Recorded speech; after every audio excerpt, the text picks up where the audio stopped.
ឧស្សាហ៍ជីវ៉ាហើយនឹងរូបបងលបសាសងបីបងថ្នាក់ថ្នមគៀកា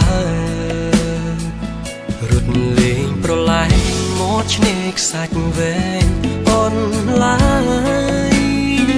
ខ្យល់ផាត់រំភើយយើងធ្លាប់ឆ្លងឆ្លើយភាសាស្នេហាអីលើប្រែស្ងាត់មិនដេចបាត់មិនឃើញស្នេហ៍ស្នងសំលេងធ្លាប់សាច់កងរំពងក្រោមលំដូងស្នេហ៍ដានជើងក្រឡៃនៅដៅដានជាប់មាត់ឆ្នេរវងសត្វរុំពេលហងហារេរកនួនល្អជើងមេឃអើយមិនដេចឡាយនាងយកនាងពីខ្ញុំដឹងទេថាខ្ញុំក្រៀមក្រំ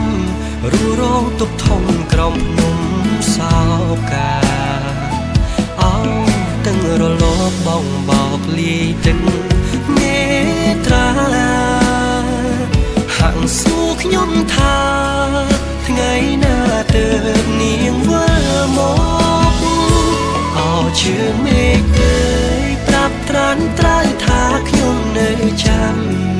ខ្ញុំសូមច្រៀងផ្ញើបណ្ដាំថាខ្ញុំនៅចាំតែនួនល្អថ្ងៃលិចបាត់ទៅសល់នៅភាពសោកសៅមកលិចទៅជួយប្រាប់នាងផងថាខ្ញុំរងចាំនាងវិលវិញ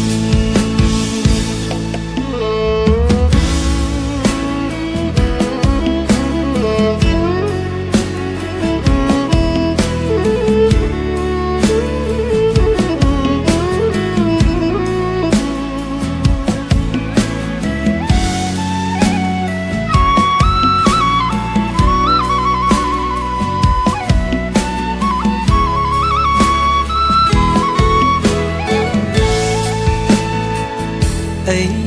លើប្រែ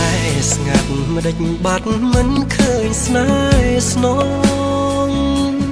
សំលេងធ្លាប់សាច់កងរំពងក្រោមលំដូងស្នេហ៍ដានជើងក្រឡៃនៅដៅដានជាប់មាត់ឆ្នេរវងសត្វរុំពេលហងហារេរកនួនល្អជើងមេឃអើយមិនដេចឡាយនាងយកនាងពីខ្ញុំដឹងទេថាខ្ញុំក្រៀមក្រំរួរងទុកធំក្រំភ្នំសោកាអោទាំងរលកបងបោកលាយទឹកមេត្រាហាក់សួរខ្ញុំថាថ្ងៃណាទើបនាងវិលមកជើងមេឃអើយប្រាប់ត្រានត្រើយថាខ្ញុំនៅចាំខ្ញុំសូមច្រៀងផ្ញើបណ្ដាំថាខ្ញុំនៅចាំតែ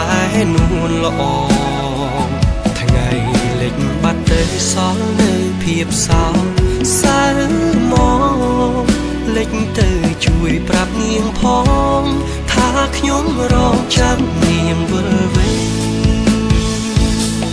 ជើងមេឃអើយប្រាប់ត្រានត្រើយថាខ្ញុំនៅចាំ